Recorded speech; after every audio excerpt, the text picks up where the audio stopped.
All right, guys, we are live. Hello, hello, hello. Let's get started. Welcome to Activate Your Power.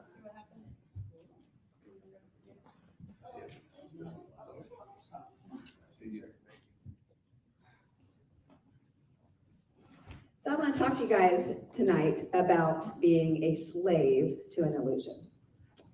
How many of you guys are illusional? Do we live our life pretending? Because that's really what an illusion is. It's not always the truth, right? So tonight is going to be about being a slave to an illusion.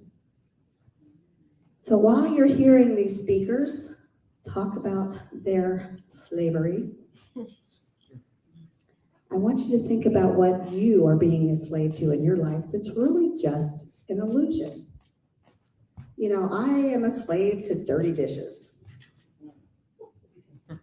I have the illusion that if there's no dishes in the sink, that my house is clean. And I forget about the dust under the bed and in the corners and the cobwebs and the bugs and the lights.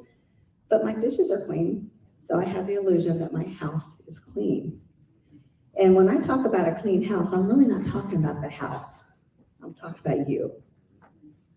What is the illusion that you're saying about yourself?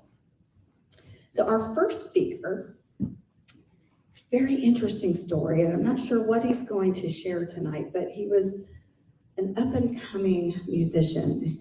He was a rapper that found himself sitting in a jail cell, all by himself. Lots of us can relate to that story. But he didn't let it be a waste of his time. So let's bring up Rob. Come on up for a minute.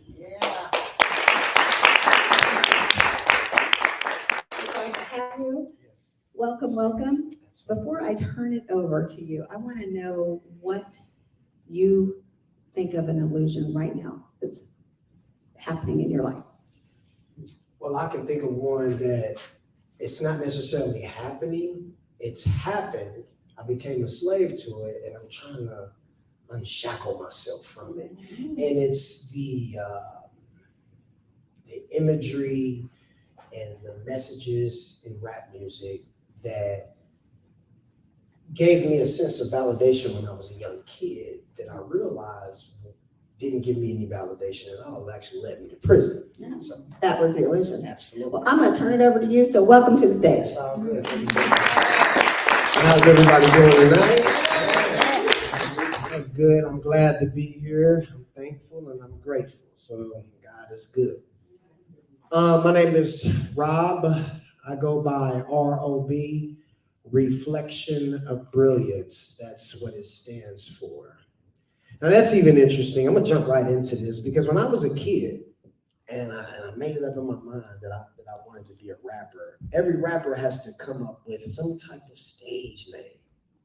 So I was kind of confused because my name is Robert, and I'm like, well, I don't want to be MC Rob.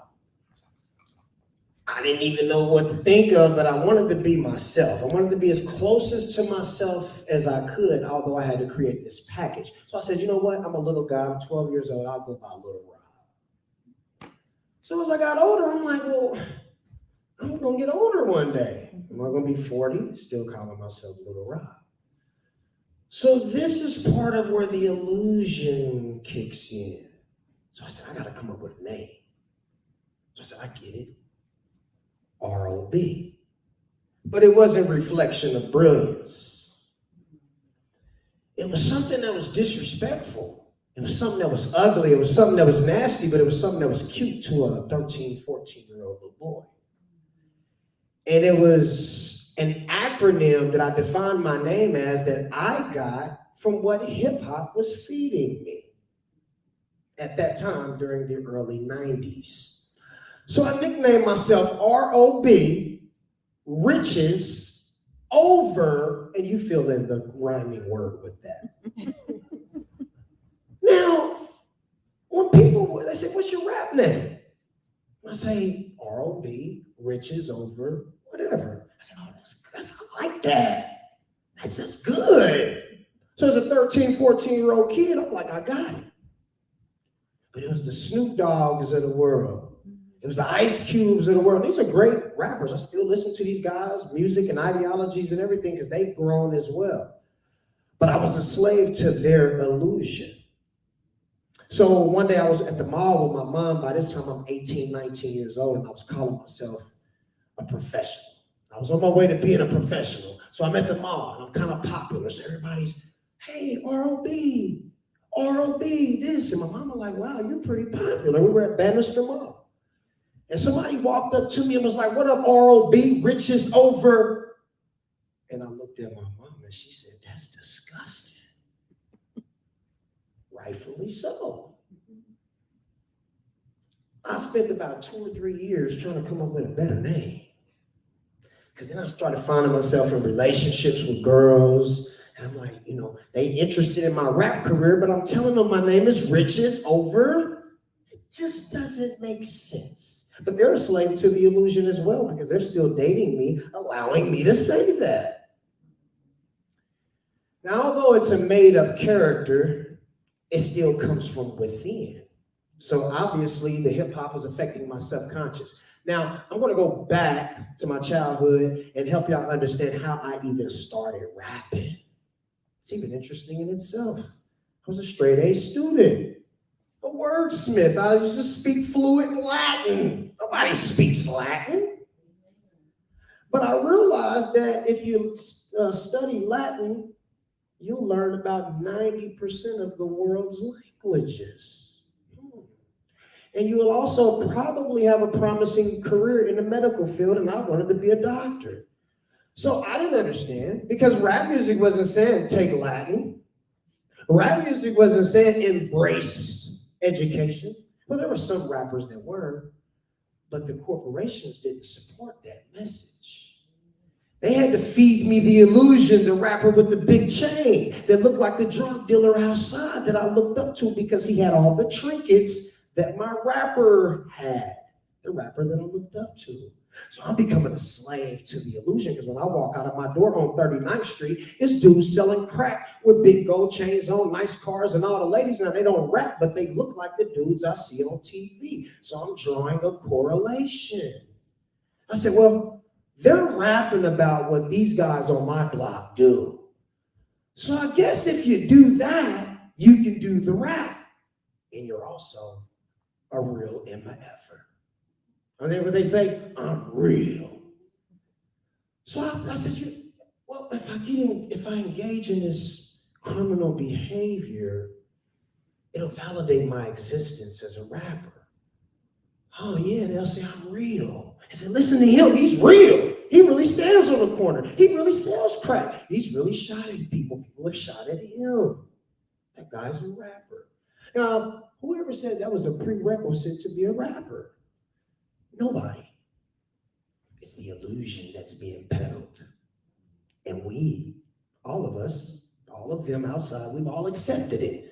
Now, individually, we might have our own private ideology and say, I don't stand for that murder music. But I'm going to twerk to it in the club. I'm going to dance to it. You don't know that you're dancing to a murderous rap song. It's promoting murder. Seriously, I'm being like, I know it sounds crazy, but no.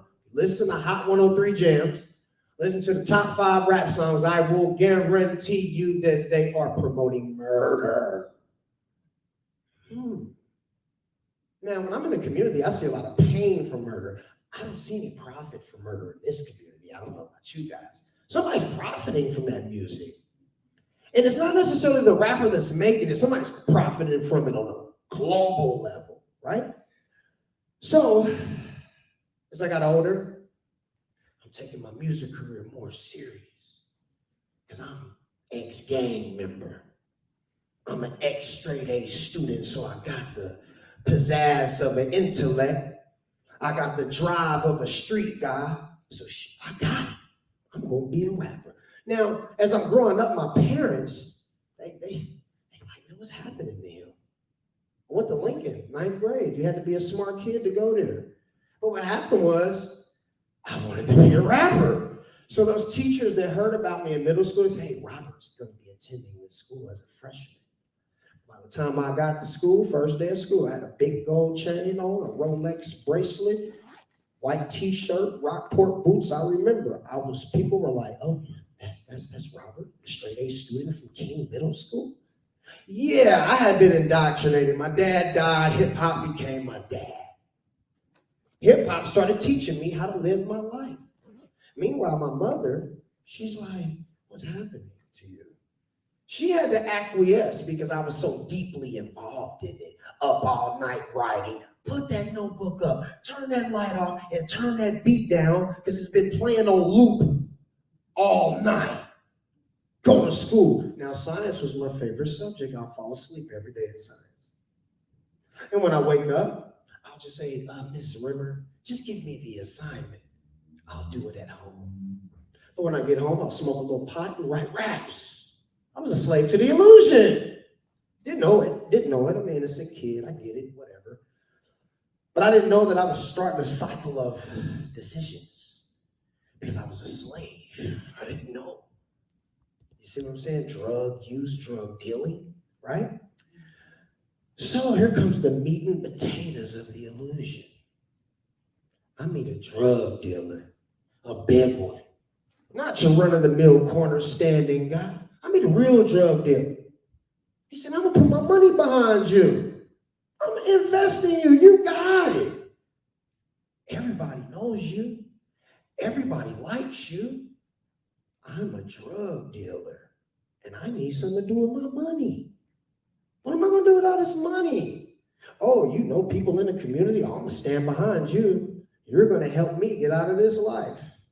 Now, shame on me. I was aware of it, but in that era of rapping, the objective was to get off of the corner, not to get the money and go back and disrupt the hood. We're gonna get out and reinvest in a different way, uplift people, right? So I said, yeah, let's do that. So I get off to this good start at about 20 years old, take off like a lightning bolt, video shoots, radio play, traveling all over the country, outside of the country. Was amazing. But I became a slave to the illusion because I thought I was successful. I was being bankrolled by a drug organization. Look at what's going on in society today. I'm talking about something that happened 22 years ago. God put me ahead of the curve so I could see it, so I could talk about it now from an experience level, not observation, like actually walking the walk. All right, so there comes a point of time when he said, you know everybody. How about you sell some drugs too? Say, you're right. You're right. But see, I'm projecting myself as a successful musician.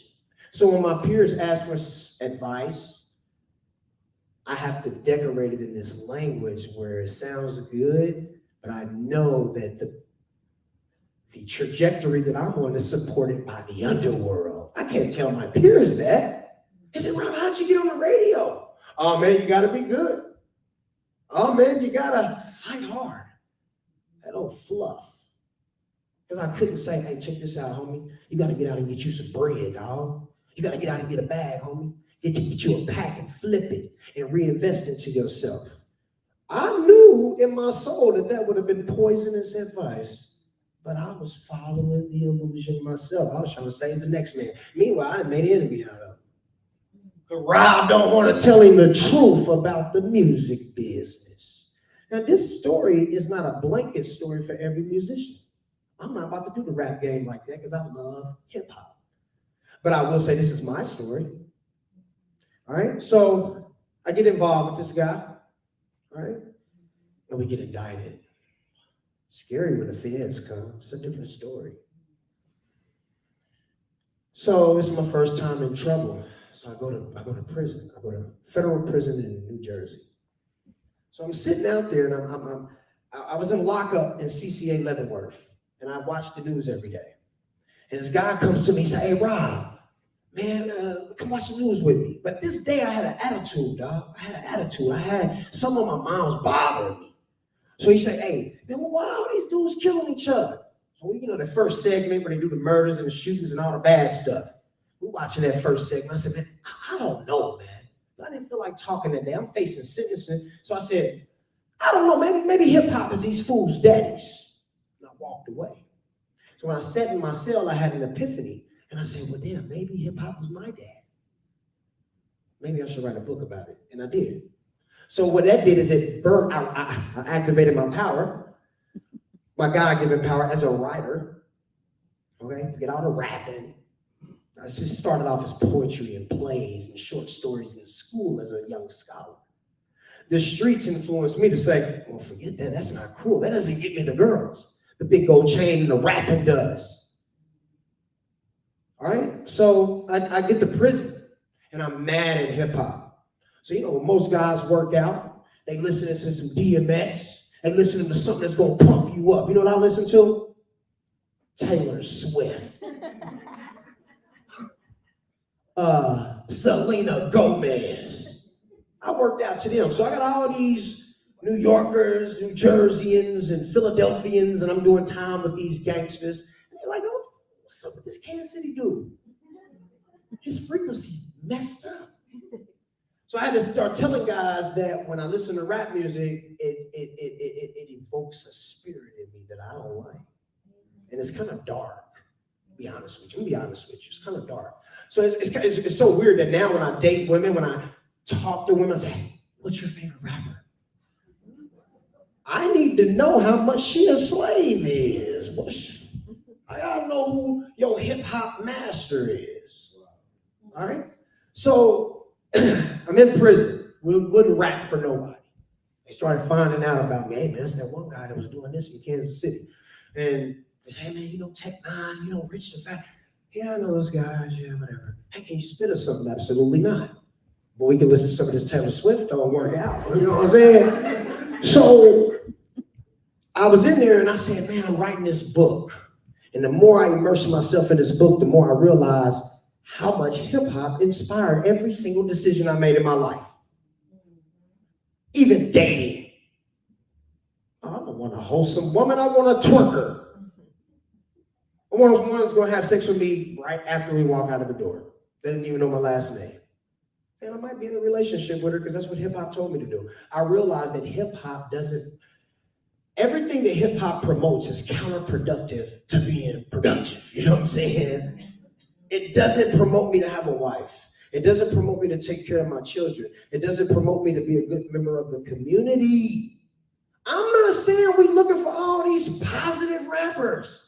We need people to tell us the stories of the underworld, but we need to be told accurately without any glorification because, see, rappers personify everything people glorify about the streets. That's why they popular. So when you're at home and you're watching the news and you're saying, wow, that happened in the hood, and there's a guy who can articulate it, and you don't got to go to the hood to see it. You can listen to his music. It's like journalism almost. Lyrical journalism. That's a bar. I'm putting that in the notebook when I get in the car. Now check this out. I'm in prison. I said, I'm going to continue to rap, but I'm going to change the frequency. Because I realized that I was enslaved to the illusion. And I'm still trying to get out of it because it's engulfed people around me. So I have to deal with their slavery as well as I fight my own. And not only am I dealing with theirs, they haven't realized it yet, but they will one day. So, that's where I am with the slave to the illusion aspect of things. And I'm going to leave you guys with a 16-bar verse that I wrote in prison. And I don't have a beat, but I'll read it to you as a poem. And when I wrote this, I was like in a really deep, dark space. I said, I am no longer the man I used to be. I reinvented myself in a penitentiary, came home smarter, still hustle with intensity. Some of the things I used to do no longer interest me. Some of the people I used to hang with, it's like I never knew them. Ain't no beef or nothing. I just simply outgrew them. I got 2 boys to raise. It's a priority that I teach them about being a minority. And that's it, y'all.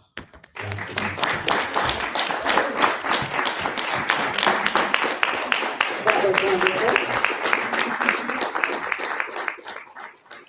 growing up, who was your favorite rapper? Growing up, I would say Slick Rick probably because he had 6 all minutes. Yeah, there you go. Yeah, I dated myself, didn't I? Yeah. I grew up in the DC area. Okay. So you grew up on the DC. go-go music and Yeah, I all. did. Okay.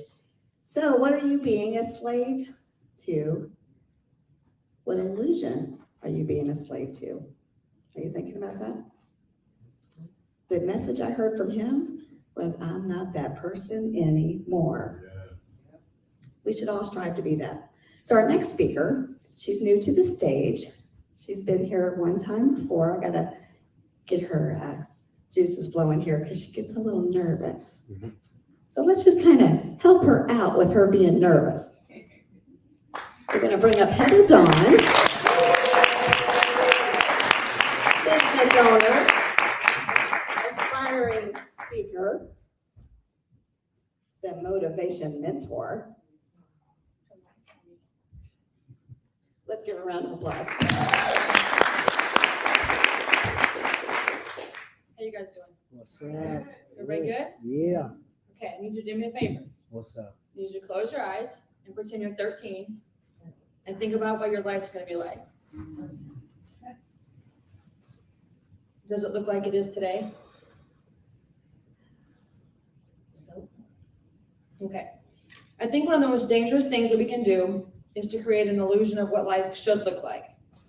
It automatically sets us up for failure before we even start. The title this month says, A Slave to an Illusion. To be a slave means to be under control. Do you control the life you're living, or does it control you? What if, because of that illusion, we miss opportunities that don't align with what we have in our head? What if we don't chase our dreams? What if that illusion isn't what was meant for us, and what if that isn't what God intended for our life? A life of what if seems like it's doomed to fail, doesn't it? Now, I don't know about you, but for me, I had my whole life planned back in 8th grade. Lowther Middle School in Emporia, Kansas is where it all started. Now, ideas may have come up before that, but that's when I can really vividly remember planning it. It was all written in my notebook, and all the pictures were in my head. I was going to marry a certain boy. We never even dated. I was going to have 2 kids, a boy and a girl. The boy first so he could protect his little sister. I had their names picked out and what they would look like. I had an idea of what my house would look like. Picture Father of the Bride with Steve Martin. I got engaged my senior year of high school to my high school sweetheart and started creating that life. And so we broke up. We didn't get married. So now what do? I created a new illusion. You see, the only thing that in that illusion that actually came true, I had 2 kids. 2 girls, but still 2 kids. Nothing else came true. Isn't that about how it works though? We plan and we stress about how our life looks to other people instead of focusing on what we want it to be for ourselves. We feel a certain way about what we see on Facebook or Insta. We think, oh, their life is so perfect. They're so happy. He loves her so much. Isn't she lucky? It's all an illusion based off of an assumption that we make, not the facts. So, what are you choosing? In these moments, do you choose to rise above or do you allow yourself to be pulled down? Do you choose to be offended or do you choose to be grateful for even the tough stuff? I spent my whole life chasing an idea of what life would look like or what it should look like. And this year, I finally realized it was never going to get there. My life would never look like it should. My life looks like it's meant to look. It is what it's supposed to be. And I'm exactly where I belong in this moment. We like to blame the media for creating these ideas of what society should look like. The reality is that we allow them to do so. We think that life is like a reality TV show that we watch, or the movies, or a music video, or a love song, and that's just not true. It's not real, and it sets us up for disappointment every day. We start off watching these movies about the princess, and the Prince Charming comes and rescues her, and he doesn't even exist. We watch these movies where the man flies across the country to be with the woman he loves because he can't waste one more day of not seeing her. And I don't think that really exists either, at least never happened to me. We are set up for small children to believe the illusion that is the American dream. Only once we get there, the pandemic comes and it all comes crashing down. Here's another perspective of an illusion. Have you ever worked your whole life to be a certain way, only for someone to come along and accuse you of being something that you're not? And in that instant, you start to question who you really are. Like you're really questioning if they're right, even though they don't even know you. That's what happened to me recently. I was called out of my name for something that I know isn't true, but for a few days, it was weighing on me heavily. Am I really that person? No, I'm not. I have to be firm in knowing who I am and not an illusion that someone else created for me. So the question was, how do we get through the fighting this illusion? We stay in our lane. We focus on the blessings that are given to us every day. We can no longer be slaves to the illusions. We must be woke to the reality that is our life, our mission, our purpose. We must stay in a space that was created for us and leave the illusions behind. We are who we are, and we're who we're created to be. We have purpose, we are worthy, and we must remind ourselves every day that we're exactly where we're supposed to be. Thank you, Heather.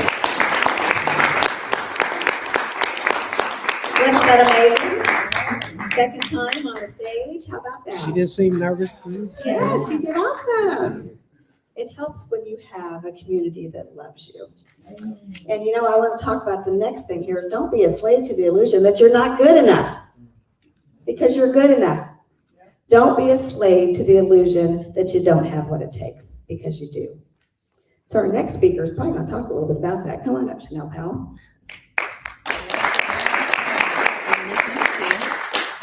While she's setting up, I'll tell you a little bit about her. She's an artist. She is a musician. She is a mom. She is a business owner. And she's a networker. She has this company that is about a club of art where people come together and they network and they get their creativeness coming and going and coming and going, coming and going. What happens in a picture once it's created? I'm gonna let her tell us that. Thank you.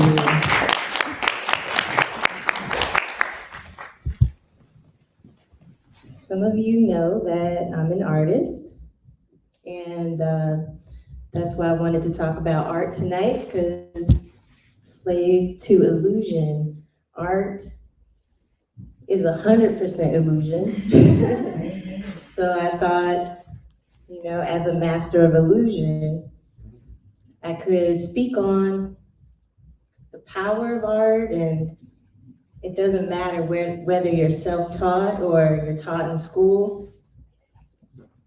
I grew up in a time where we had art class. We actually would take time out of the day. You remember that? Painting, and I loved art class so much that I wanted art class every day, all day. So I went to art school at Northern Illinois University and majored in fine art. And right away, when I graduated, I started a painting business with my dad. We were faux painters. This is an illusion that can be created with paint, the illusion of marble or wood or other natural textures.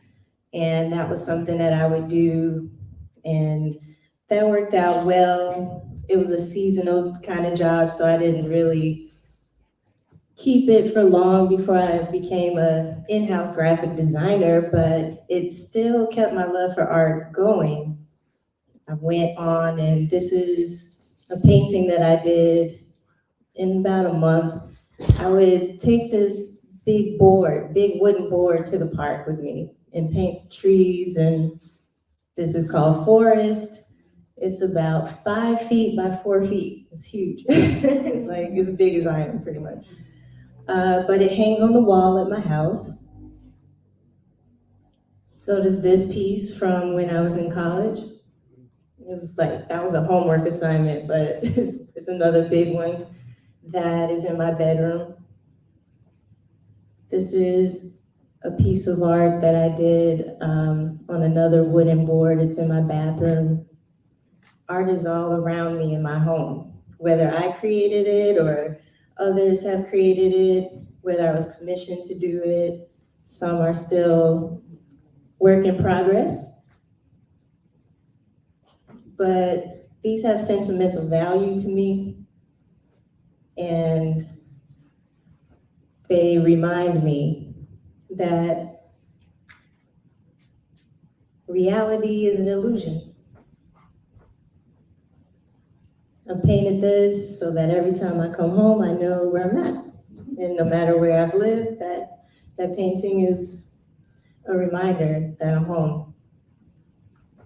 So how much do you think my collection is worth? Pat? Priceless? Priceless.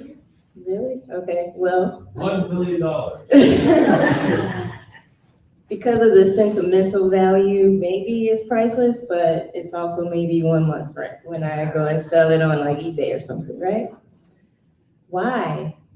What has caused art to depreciate in value?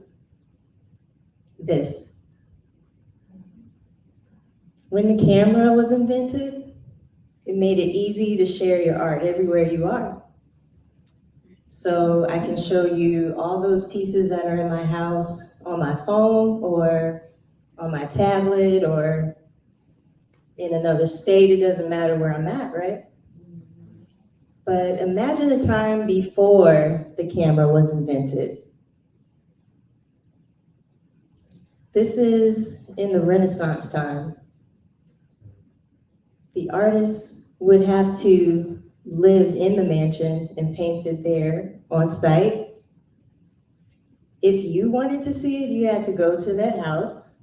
You had to make an appointment. It's not open during regular business hours like the museum, right? And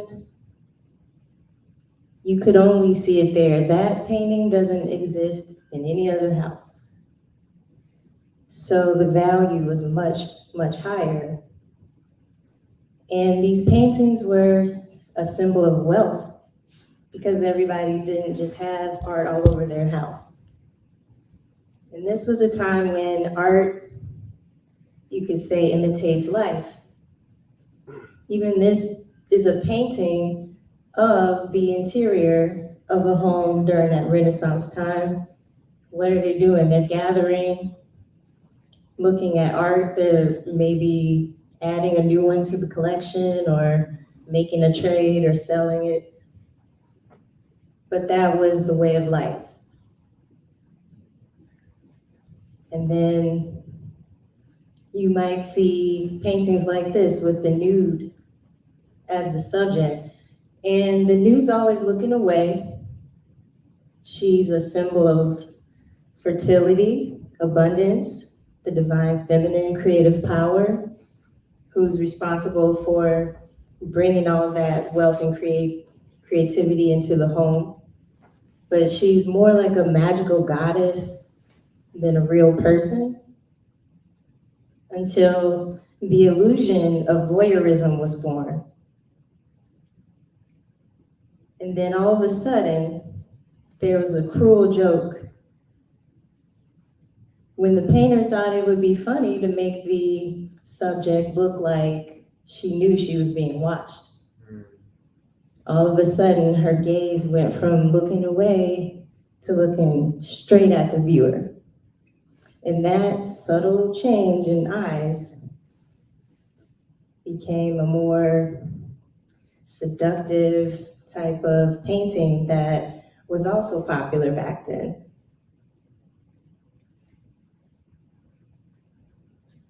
She knew she was being watched. And nowadays, it's called porn because cameras have, really taken that bad joke to the next level. And art took a back seat. Now there's typically two types of art. You have entertaining art and magical art. So entertaining art, you can see the brush strokes, you see it's beautiful, it's aesthetically pleasing, it gives a mood. You can see that there's paint. And we have our king of entertaining art, Bob Ross, because it's, got entertainment value, or you can go to the museum and be entertained by the beautiful artworks that are there. And magical art, on the other hand, has the power to change the world.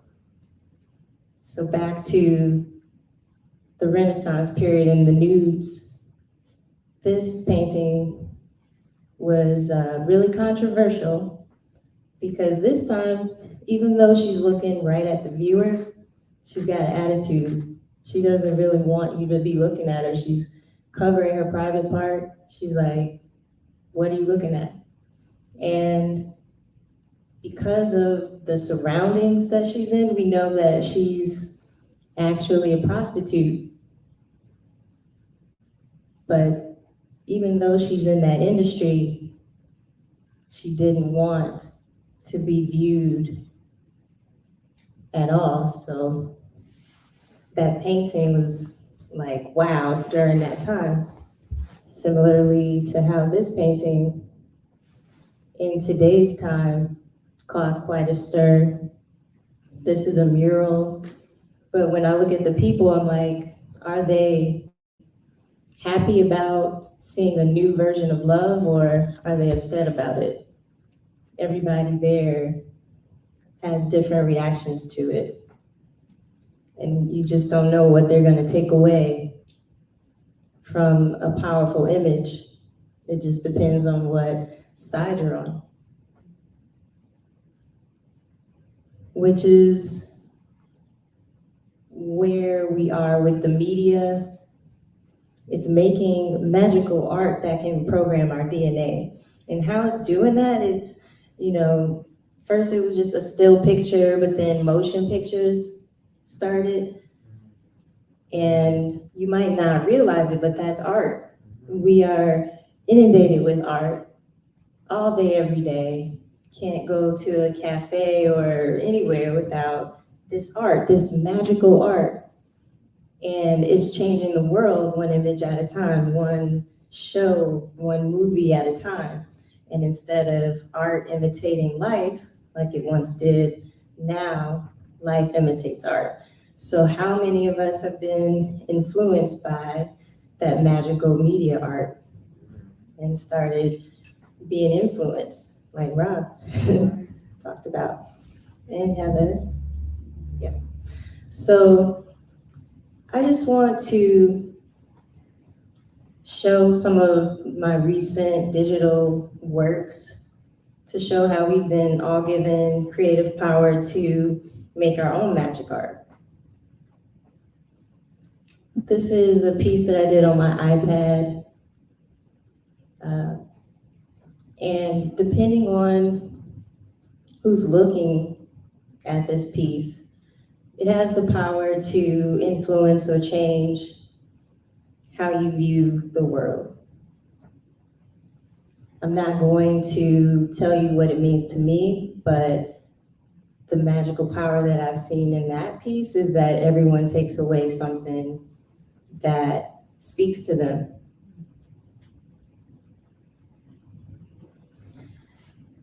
Because my magical art has the power to program my own DNA. And that's why I teach art, to give you the tools to be able to do the same. I have this piece. This is Yemaya, a goddess of fertility, the mermaid goddess, similar to what you see on your Starbucks cup. But this is my version of her, my personal Yemaya. And that's what helps me. It has magical power that's personal to me. And this is another piece that I did of a magical mushroom. And she has the power to help us see beyond the veil, to think outside of the box. So she's the queen of diamonds. And art is there, it's a very powerful thing because we've been indoctrinated and controlled by a system they manufactured glamour.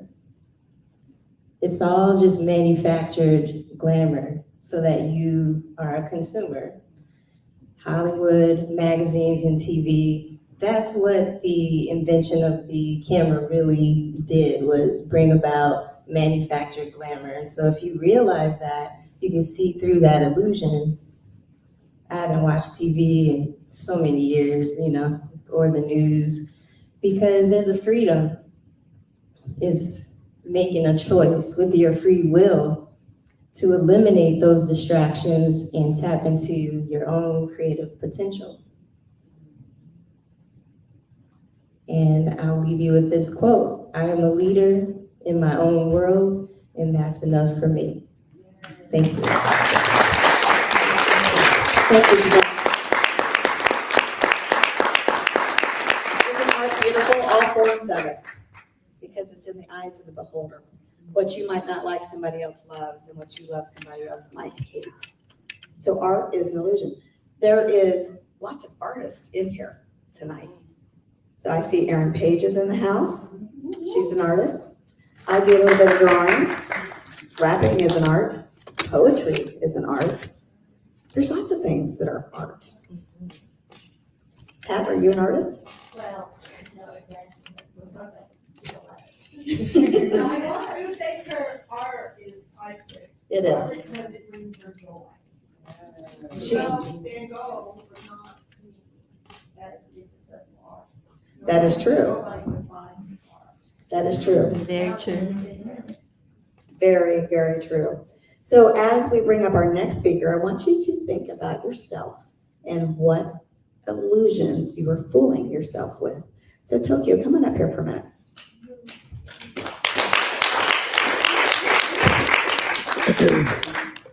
Don't say anything yet.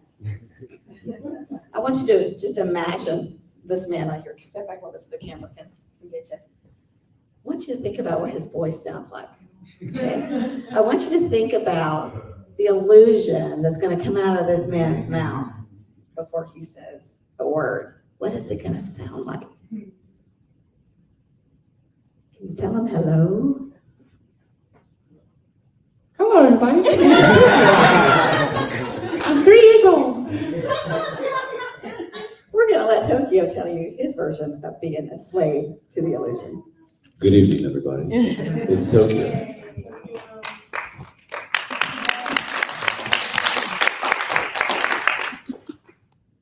The illusion of being a slave is something that is very, very powerful to my existence. And today I want to talk to you about things that are happening in modern society that I've been speaking to my clients, to the public, to younger gentlemen in my car community that have reached out to me that just want to break free. See, being a slave to the illusion is a default. Because being a slave is not a choice. You are born into it. And one of the things I want to point out is, it is only by the grace of those who accept the calling on their life to wake others up, to give them the opportunity to no longer be a slave. That is to say that the illusion is enticing. And sometimes there are those who do not wish to break their shackles off or free. Why is that? See, the illusion allows you to not take responsibility. By being asleep, I miss a phone call. It's not my fault. My ringer was on vibrate. I missed the bus. I overslept. It won't happen again. Oh, everybody oversleeps. No big deal. The illusion allows us to be stuck in a lack of responsibility and stuck in a sense of, okay, cool, I'm a victim. It's not on me. And most of all, somebody else can fix this. I'm gonna wait. I have no power. I'm a slave. I'm shackled. And this pisses me off because I can't understand anybody that knows better, that chooses not to do better. The illusion and being a slave to it. My friends, the biggest thing that anybody can do for themselves is begin to ask why. When you look at a conditioning, usually there's a program behind the conditioning. If we take slavery that took place, how they did it, which was a separation of fathers from the family, right? Sold them separately, right? There's a conditioning based on programming, based on a result desired. What is the desired result of being a slave to the illusion? Why? So then the question is, what is it that you're missing out on? What is it that they benefit from you being asleep? What is it that you're missing that could be your next blessing, your next promotion, your next relationship that ends in marriage versus a breakup or a one-night stand? What is it? So my friends,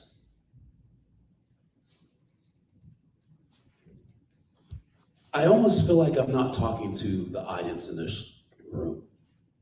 I feel like I'm talking to you, the people online, that have the opportunity to take this message and share it with those that you know who are asleep right now. Because I don't know about you, but if I saw anybody tied up, chained up, I'm gonna look around and say, what the hell is this? What happened to you? Do you need help? How many of you walk around every day inside Walmart grabbing groceries and see people pulling crap off the shelf that does nothing but accelerate their demise? I love Pop-Tarts. Hell, last night I went and grabbed orange juice. I get the Simply orange juice with high pulp.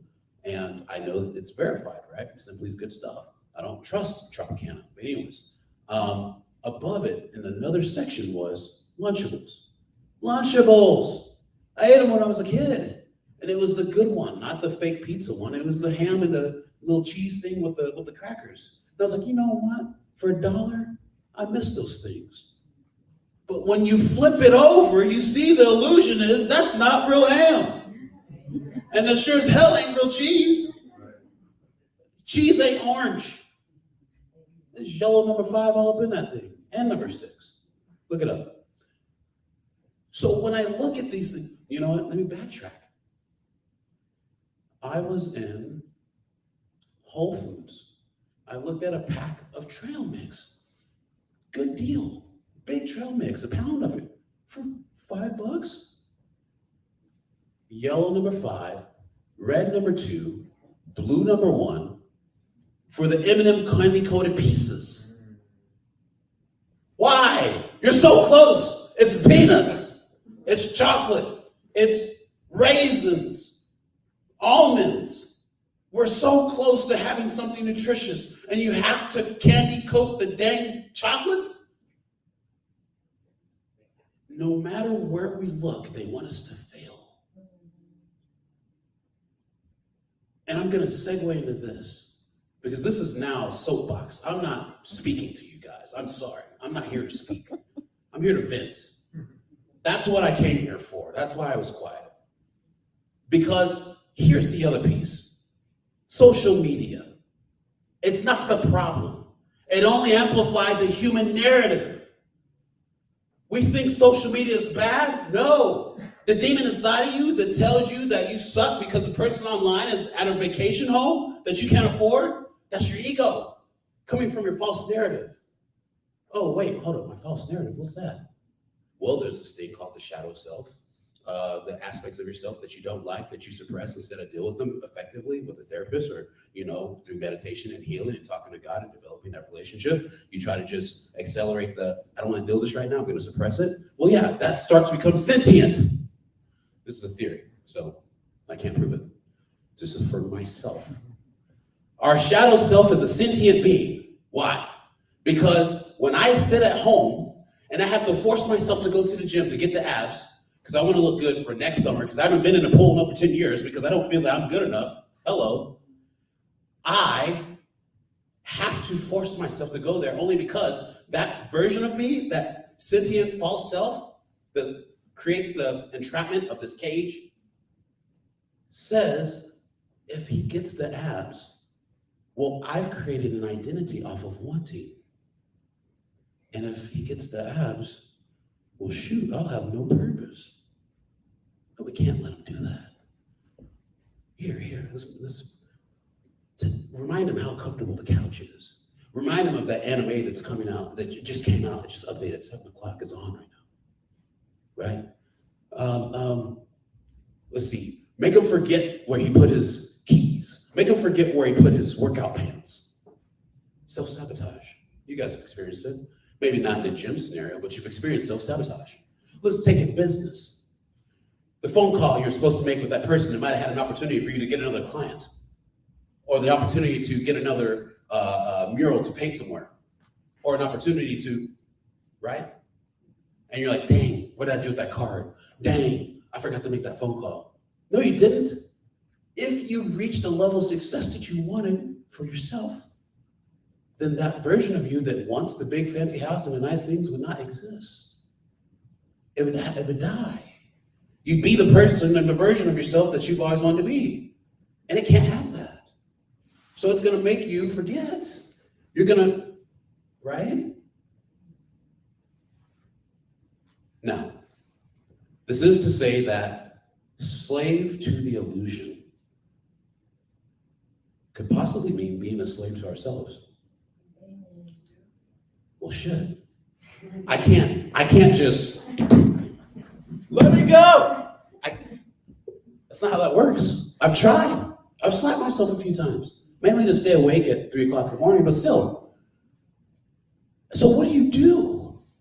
How do you shackle yourself from yourself? I can't. We're our spiritual creatures having a physical experience, but we can't just and leave our bodies at will. I mean, if you don't have astral project, that's a whole story. But my point is, what do? Well, when slaves became free, Underground Railroad, there were tools, there were people involved that had their own system, said, hey, meet me here. Hey, talk to this person. There's a song, Wade in the Water, right? Has a lot of meaning to it. There was things that told you how to get the answers to get set free. Today, we have the internet. It is a double-edged sword. It teaches us how to stay enslaved by allowing our ego to compare us to things that we see on there. Ego attaches us to people, things, and situations. Remember that. Or we can use the internet to create an opportunity of education, an opportunity for growth, an opportunity for revitalization of self. Hell, you can use YouTube and type in 432 hertz frequency and sit in silence and let the thoughts come and understand who you are through your thoughts. Oh crap, this is what I'm thinking. Oh my gosh. Where did that come from? Oh. And eventually the thoughts stop and it gets really quiet and a still voice begins to talk to you. And it's a very, very interesting conversation. And that still voice is a lot like the wade in the water. Slowly but surely it begins to reveal to you things that you didn't realize or maybe didn't want to realize about yourself. I'm gonna say this and I'll end it. This is really hard to say this, but I'll say it. I'm from Leawood, Kansas, right? Grew up there, and so my default is this and how I talk and everything else, right? But when I moved to South Kansas City, I went through a gangster phase. I tried to be like everybody else. I stayed up late, ironed my pants, bought the Rockaware, went to Gen X over in Bannister Mall, right? Yeah, and my buddy let me borrow a chain that said 925 on the back because they checked it. And yeah, they did. So it worked for half a year and then they saw through it. And they still started making fun of me again. And I was like, well, what the hell? I've done everything. I cut my hair off. I got the do-rag and the wave cap and the brush thing. And so 9th grade year, I said, screw this, I'm done. Wore a trench coat to school in honor of Columbine with military fatigues that my grandfather gave me because he couldn't fit them anymore.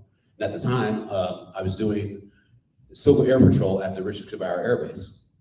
So then, needless to say, the principal was freaked out, went to my locker to make sure I didn't have weapons. And all those gangster kids that were so tough was like, hey man, yo, like, bro, TC, we cool, right? Like, hey, don't do anything crazy. We just playing, bro. Like, my bad, man. Like, the same people that was hard was all of a sudden apologizing, you know? They said, hey, let me know. Like, I won't come to school. Let me know. Hey, my bad.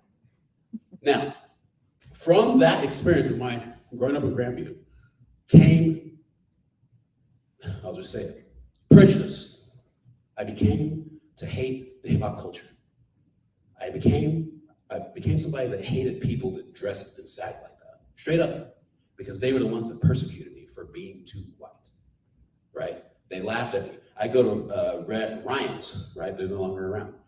Black families would snicker. They'd take photos of me, and my mom would freak out. Take a photo. Go ahead. She couldn't stand it. My own people would judge me for not being a slave to the illusion. But what I realized in 2020 when I had my spiritual journey was that I was still just like them. I developed a characteristic about me that over-indexed in everything that made me me, but also was like, hey, I'm not like these guys. I listen to Blink-182. I grew up with classical and jazz.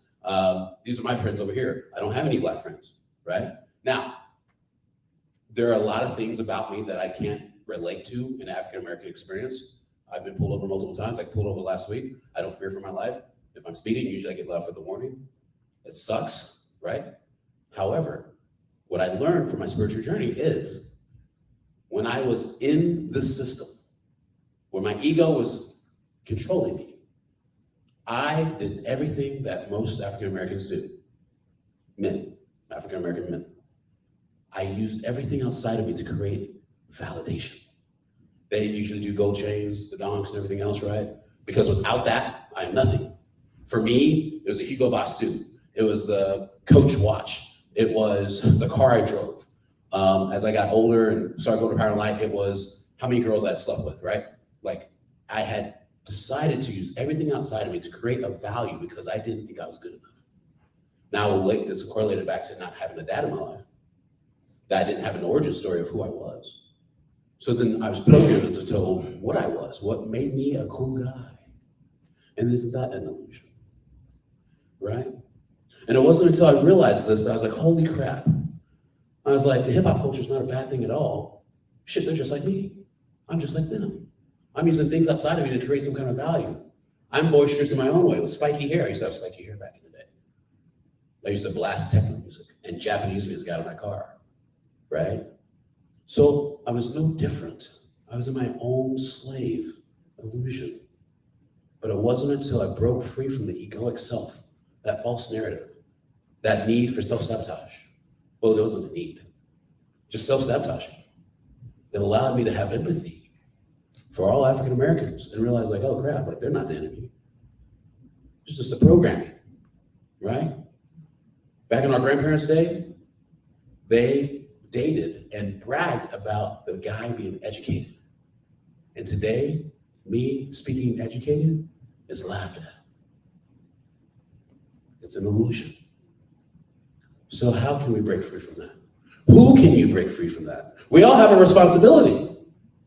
So I ask, once again, people online, and now you all here in front of me, you have the key to break someone free, but will you have that harsh conversation? It's not that we know better, it's that we want to see them do better. Thank you. Great job, TC. So what illusion is keeping you shackled? What illusion is keeping you shackled? And by the way, Tokyo, your watch is an illusion. That Coach watch, because Movado makes Coach watches. That's right. So I'm gonna bring up James Griffin. He's our next speaker. He's really short, guys, so just watch out. What illusion are you living right now?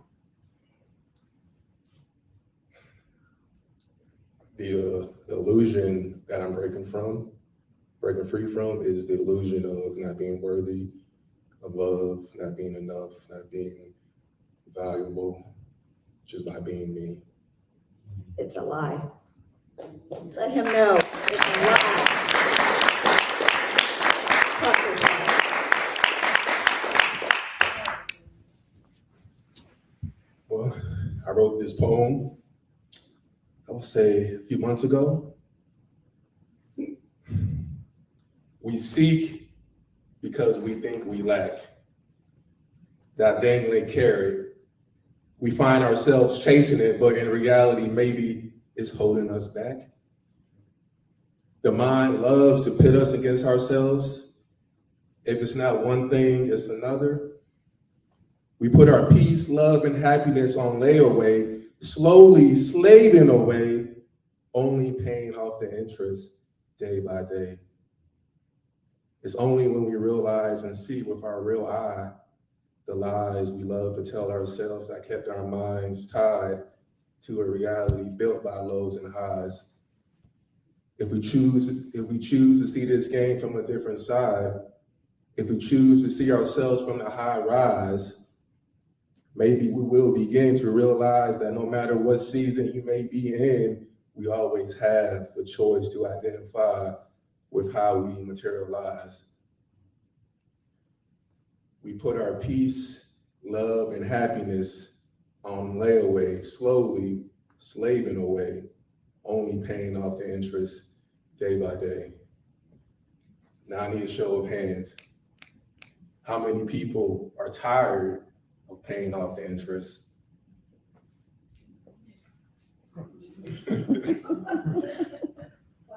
What if I told you that one step, that the key that may unlock and set you on a path of finding long-lasting peace, love, and happiness is to turn within and to embrace your truth. Truly understand that we all have the power to express who we are, express our unique gifts as human beings.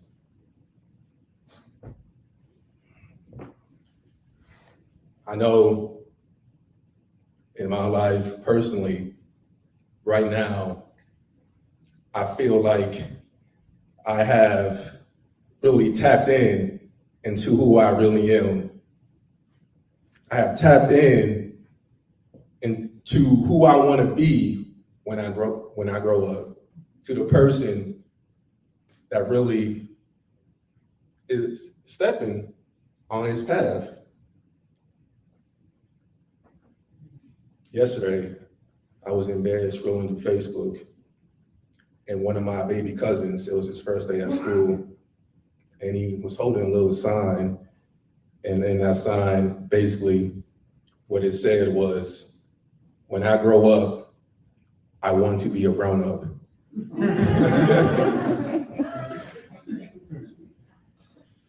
My name is James Trey Griffin with Love Larger, and growing up as a kid, I really didn't know who I wanted to be or what I wanted to do. It seemed like everybody knew what they wanted to do, who they wanted to be, except me. It was tough. You see,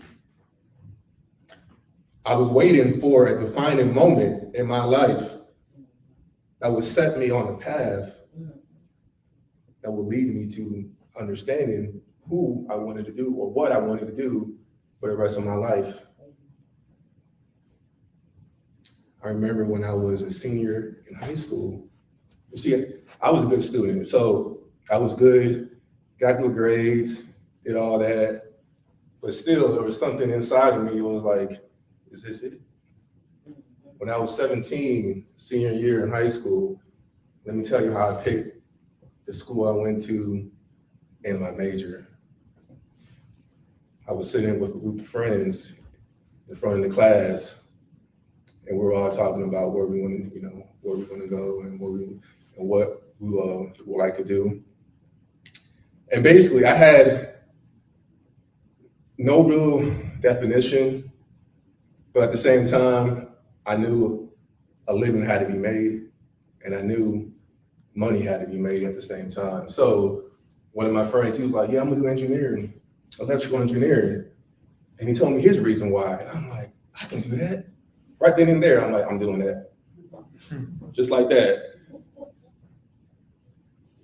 And then I was looking for schools. So I'm thinking University of Missouri, Missouri S&T. S&T is known for engineering. So I'm looking at their engineering department. I'm comparing that to a Mizzou. And at the time, in 2010, or this is 2009,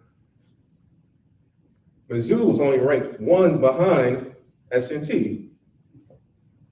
But at the same time, the female to male ratio at Mizzou was way higher. So I knew, I was like, oh, I'm going to Mizzou. And my friend who said engineering, he was like, yeah, I'm going there too. Perfect.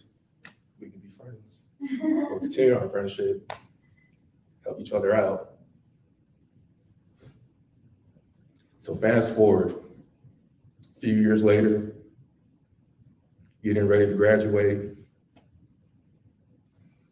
I'm walking the stage, and that same semester, I failed my first class. So even though I'm walking the stage, in the back of my mind, I know I gotta retake these credits. And at the same time, I'm keeping it to myself, telling nobody.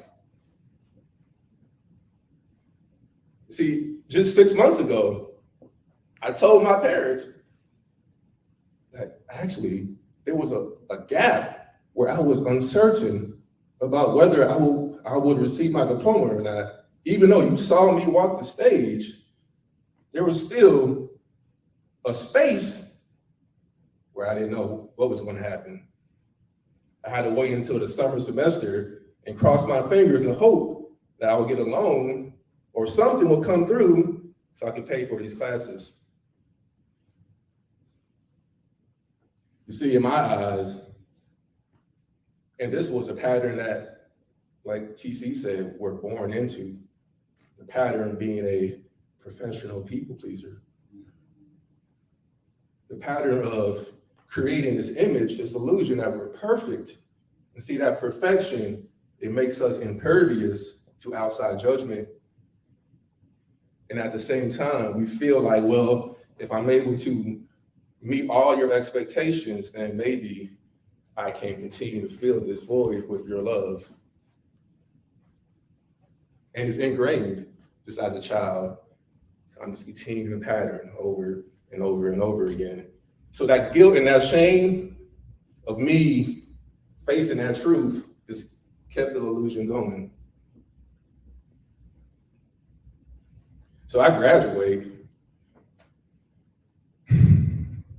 And at the same time, so my first job that I got after I graduated was working as a cable technician with AT&T.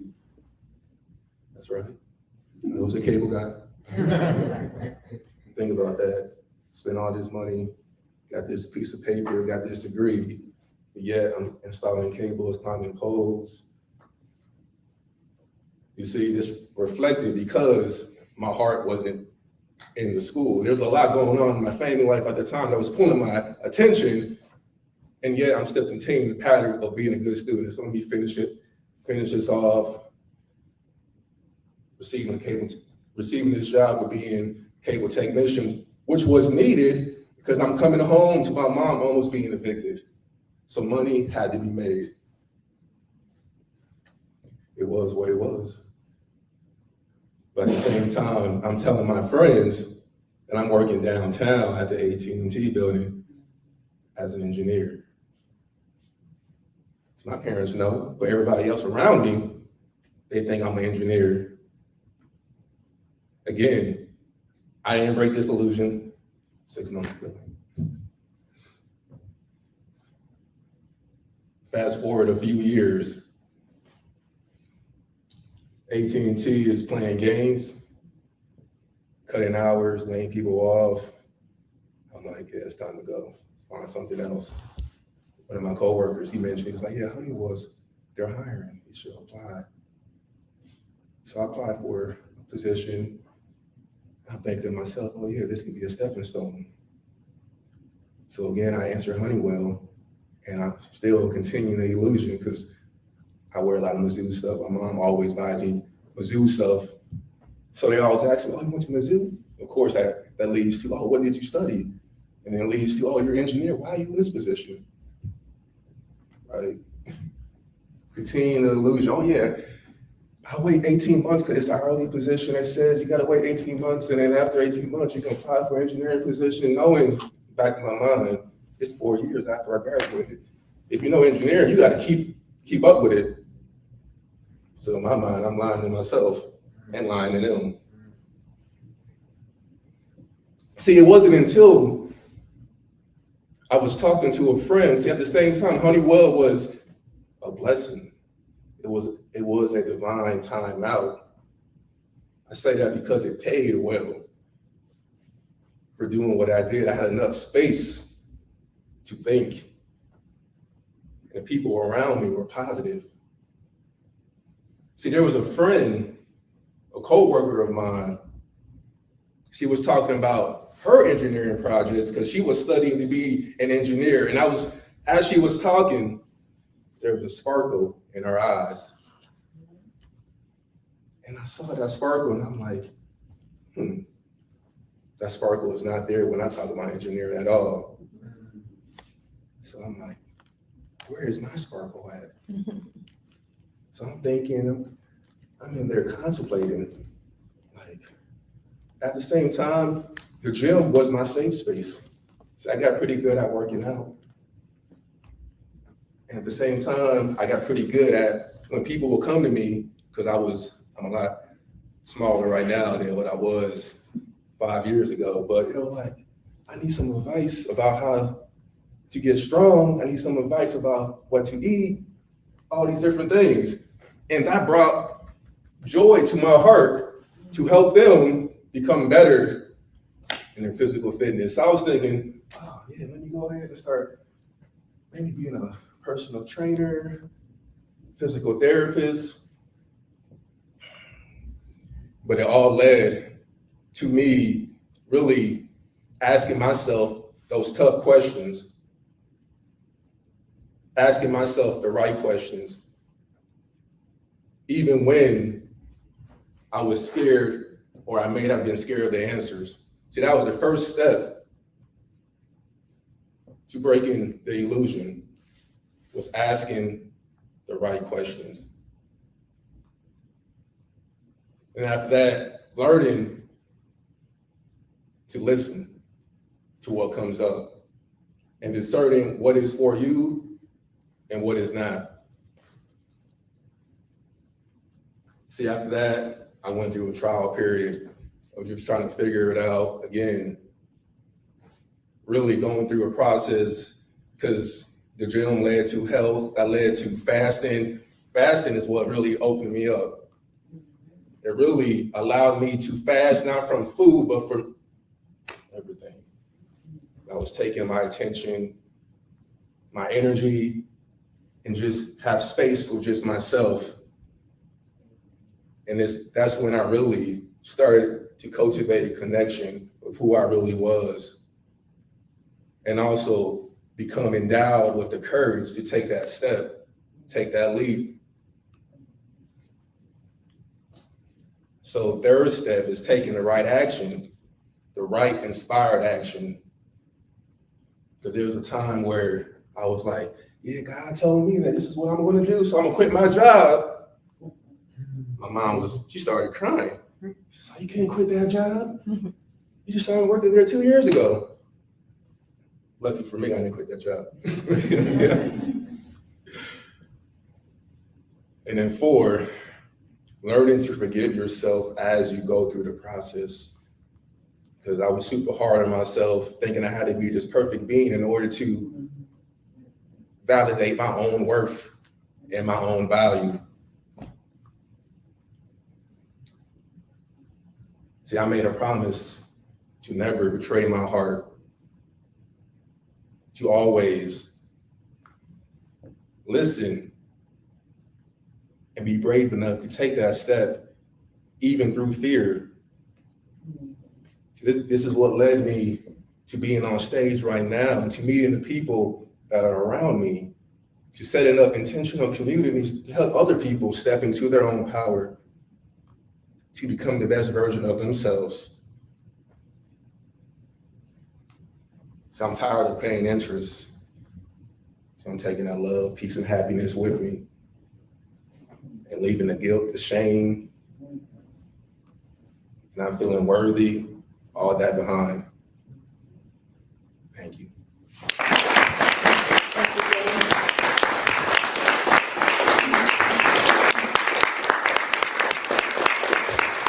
I think he's stepping into his purpose. What do you guys think? So, did you know that perception is an illusion? How you perceive something doesn't make it true. Just like we were talking about all the social media, this person seems happy and they've got what it takes to be successful. Did you also know that success is an illusion? Do you know what success is? It's nothing more than reaching a goal. My goal was to wash the dishes. That was success, right? My goal was to raise my children. That's success, right? Isabel Black had a goal. She also had an illusion because she thought this thing called Activate Your Power was actually going to take off. But it's taken off. So Isabel, come on up for a minute. This is our fearless leader of Activate Your Power. And if there is a team that works with her, and you guys have seen the team as you come and listened, and some of them are here tonight. But what was your biggest struggle when you started to be a slave to the illusion of Activate Your Power? Why?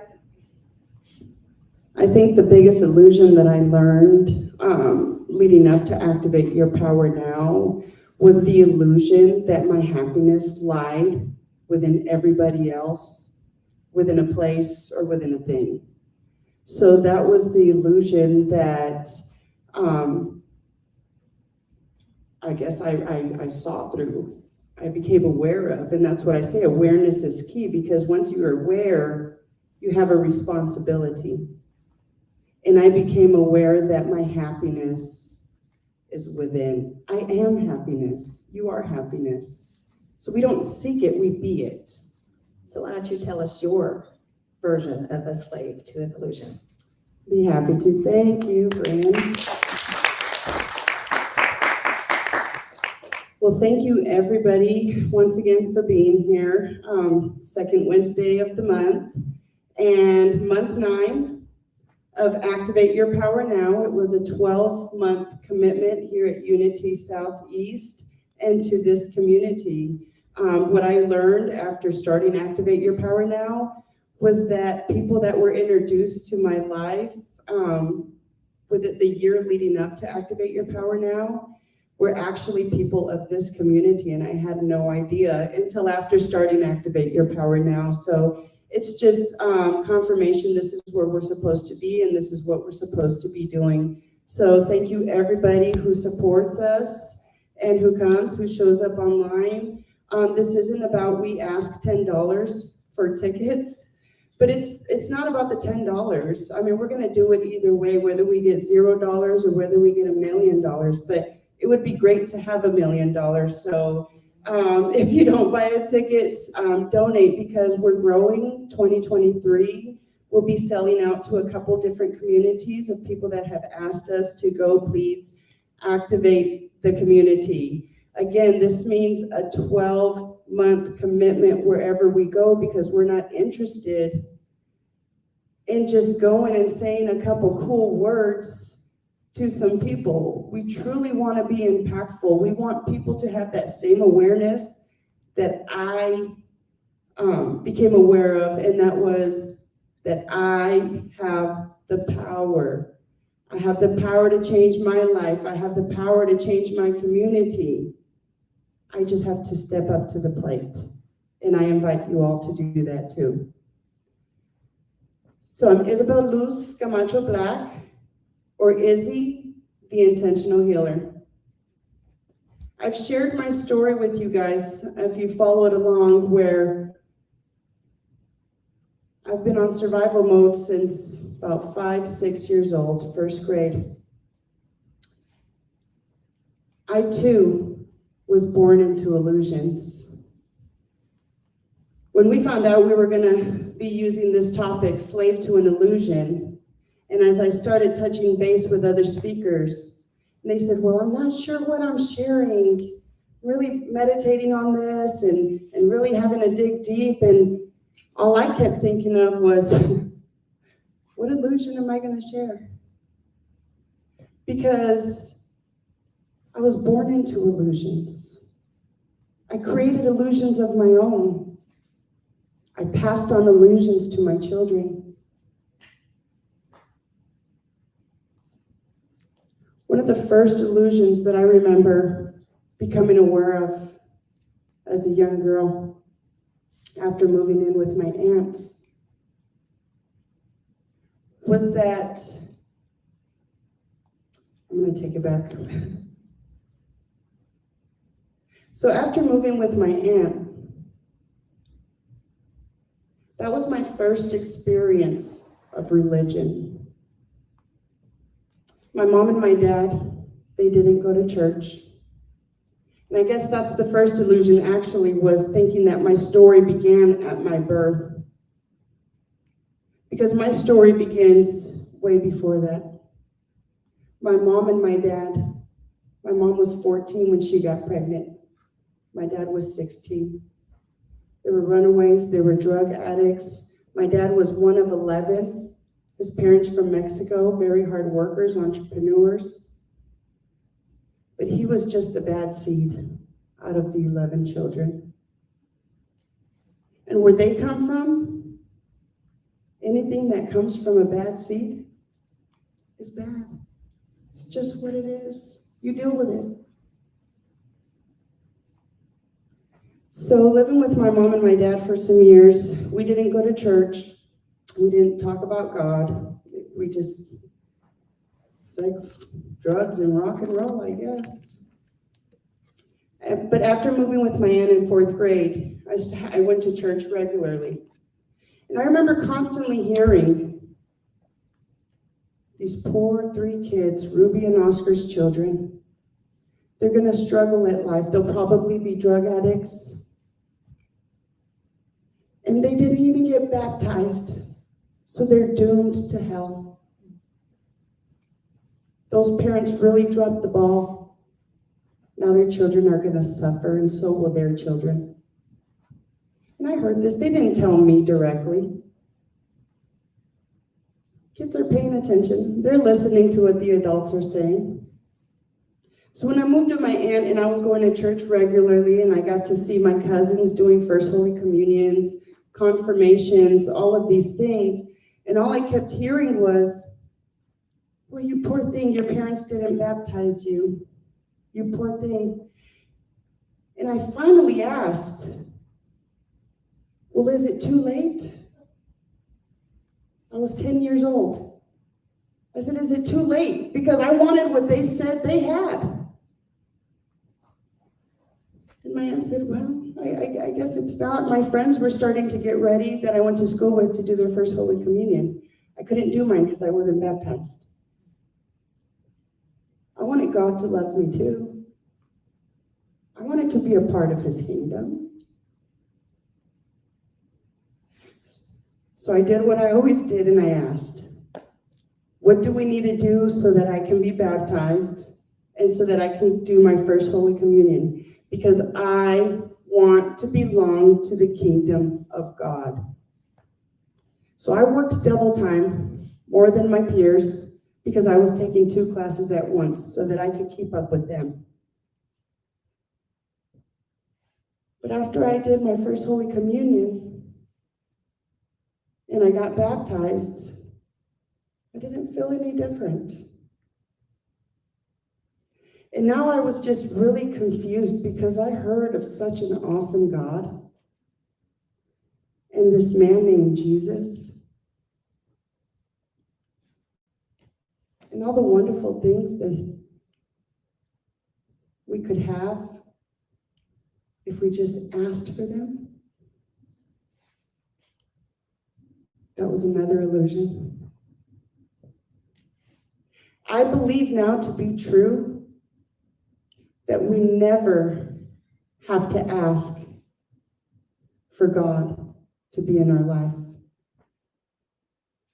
because he is within all of us.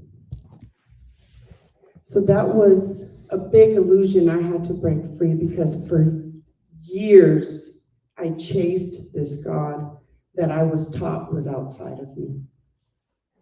And every time that I encountered who I thought were supposed to be the people to show me the way to this God, they failed me. They failed me, and it wasn't their fault, but they failed me.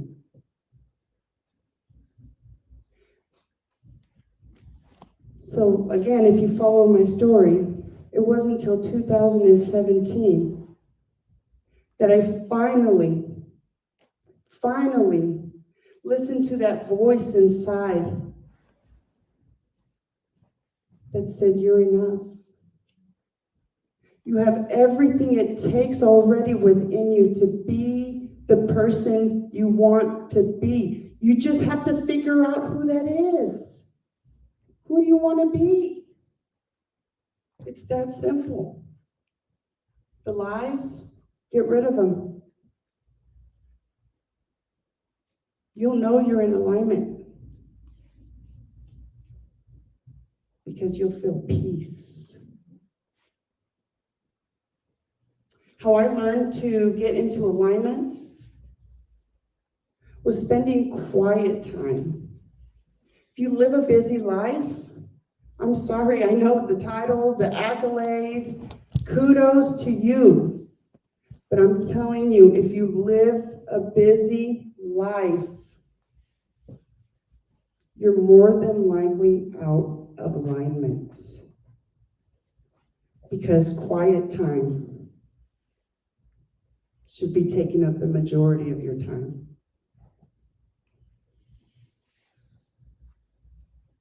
And then there's prayer, another illusion that I broke free from. See, when I was taught to pray, I was taught to ask, invite. And what God told me, he said, stop asking for things that are already yours. You're wasting my time. Have you ever had God tell you you're wasting his time? When he's had you on a journey for a lot of years and he's clearing the path, and you're the exception to every rule, and you've come out of gangs, you've come out of drugs, you've come out of a lot of abuse. But he said, stop asking and start thanking. Like I promise you guys, if you change, practice this for the rest of the week. Just practice this for the rest of the week. That's not a big ask. Every time you find yourself asking, that's asking for anything. Anything. You can't say you're not asking God when you're asking in your quiet mind. Who else are you talking to? But when you find yourself asking, pause, breathe, give thanks, because whatever you're asking for is already there, waiting for you to acknowledge it. And then spend quiet time so you can acknowledge and know your next step on what to do with it. So I speak a lot about intentional living. In 2017, I decided to live life on purpose with purpose. So that just means do everything on purpose. That's everything. When you find yourself being busy in life, just stop, pause, breathe, and ask yourself what the purpose is of what you're in the middle of doing. What's the big purpose, the greater picture? Because ever since I've put my life in that type of alignment and I have a why for every day, for every decision I'm making, I'm finding myself at peace. I'm finding myself in abundant wealth. That doesn't mean money. That doesn't mean money to me. Success to me means feeling fulfilled and at peace. And that could be because you're a great cook. That could be for many different reasons. Find your purpose and spend time with it and know that that's good enough. It doesn't need to look like the person next to you's purpose. So again, I'd just like to invite you all to live an intentional life. And remember that intentional living is a practice and never a perfect. So you're never going to get it perfect. You're never going to be the perfect human being. But I like to encourage you to strive to be. And then remember that it all goes back to serving. Okay, it is my belief that we are here to serve one another. Okay, so the way I saw it, I found myself never being able to feel sad as I was serving other people. So you better believe when I was diagnosed with cancer, what did I do? I amped my servancy. That meant I needed to give more of myself because I couldn't feel sorry for myself. Okay, so I'd love to reach out to you. I'd love to get to know you and your story. I'd love for you to get on stage and share your story and help other people know that they're not alone and that they too can get through whatever hard time they're going through. So I thank you once again for being here tonight, and I thank all the speakers. Again, I'm Isabel Luz Camacho Black. Have a great night. Thank you. Let's give all the speakers a round of applause. Thank you guys for coming, and thanks a lot for having an audience. This group of people is really trying to reach out to their community to give back on a regular basis every day. Be part of that. Be part of that. I know a lot of you in here, we do have some faces that I don't know, but I thank you for being here. I drive an hour to get here. Actually, I drive further than that. About an hour and 15 minutes to get here because these are my people. And we love our people. So what illusion is stopping you from love? I want to leave you with that. You guys have a great night.